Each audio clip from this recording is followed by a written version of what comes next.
Perkenalkan, kami dari kelompok 4 akan mempresentasikan hasil diskusi kelompok kami yang berjudul motivasi dan dinamika kelompok. Selamat menonton. Dadah. Dadah.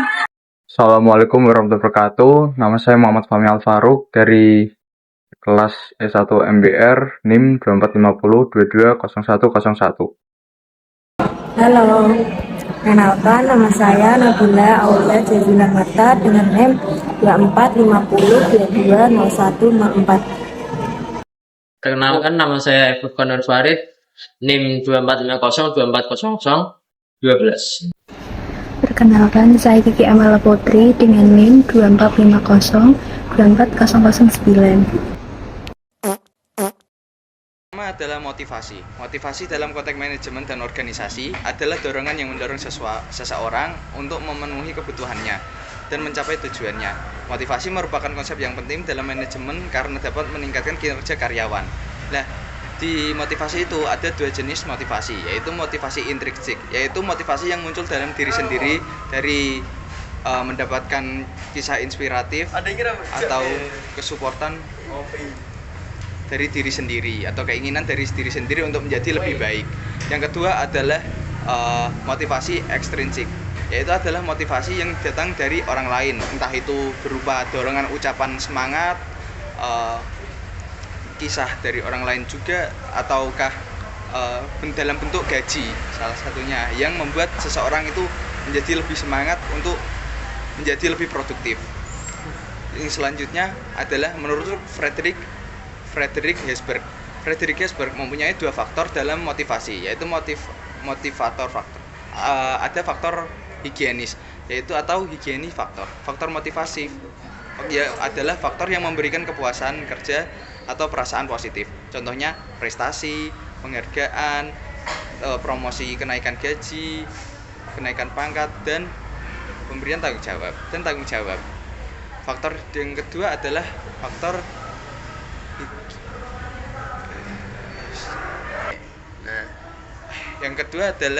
faktor higienis atau higienis faktor yang menghilangkan perasaan negatif atau ketidakpuasan kerja. Contohnya gaji, tunjangan jabatan, tunjangan keluarga, tunjangan makan, tunjangan hari raya, dan juga bonus dari premi hadir.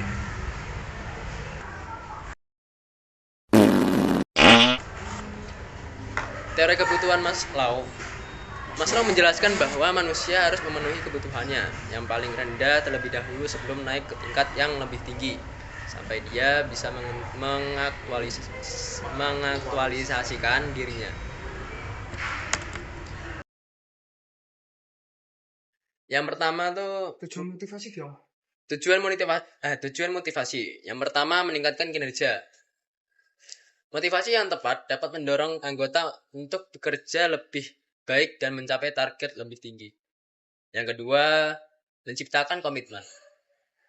Dengan memberi motivasi, anggota kelompok akan merasa lebih terikat dan berkomitmen terhadap tujuan bersama.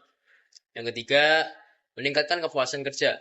Motivasi yang baik berkontribusi bisa pada kepuasan dan kesejahteraan anggota, sehingga mengurangi tingkat turnover. 4. Mendorong kerjasama dalam kelompok. Motivasi membantu menciptakan kolaborasi yang lebih baik antar anggota. 5. Mendorong inovasi lingkungan yang termotivasi. Akan lebih terbuka terhadap ide baru dan perubahan yang penting untuk pertumbuhan. Baik, saya akan melanjutkan materi yang kedua, yaitu dinamika kelompok. Dinamika dan kelompok itu sangat berbeda. Yang pertama, pengertian dari dinamika sendiri yaitu sesuatu yang mengandung arti, tenaga kekuatan, selalu bergerak, berkembang, dan dapat menyesuaikan diri secara memadai terhadap keadaan. Dinamika juga berarti adanya interaksi dan interdependensi antara anggota kelompok dengan kelompok secara keseluruhan. Interaksi dan interdependensi antara anggota kelompok yang satu dengan anggota kelompok yang lain. Selanjutnya, yaitu tujuan dinamika kelompok meliputi yang pertama, memahami karakter anggota kelompok, yaitu mengidentifikasi kekuatan, kelemahan, kepribadian, dan gaya komunikasi masing-masing anggota. Yang kedua, meningkatkan komunikasi, yaitu membantu anggota kelompok berkomunikasi lebih terbuka, efektif, dan saling menghargai. Yang ketiga yaitu membangun rasa saling percaya dan kebersamaan untuk mencapai tujuan bersama. Yang keempat yaitu meningkatkan kreativitas dan problem solving, yaitu memanfaatkan keberagaman ide dan perspektif untuk menghasilkan solusi inovatif. Yang kelima, mengelola konflik, yaitu membantu kelompok memahami dan menyelesaikan konflik secara konstruktif. Kesimpulannya, keberhasilannya kelompok bergantung pada keseimbangan antara motivasi individu dan dinamika kelompok yang terorganisasi dengan baik. Keduanya harus dikelola secara harmonis agar kelompok dapat mencapai tujuan dengan efisien dan produktif. Terima kasih.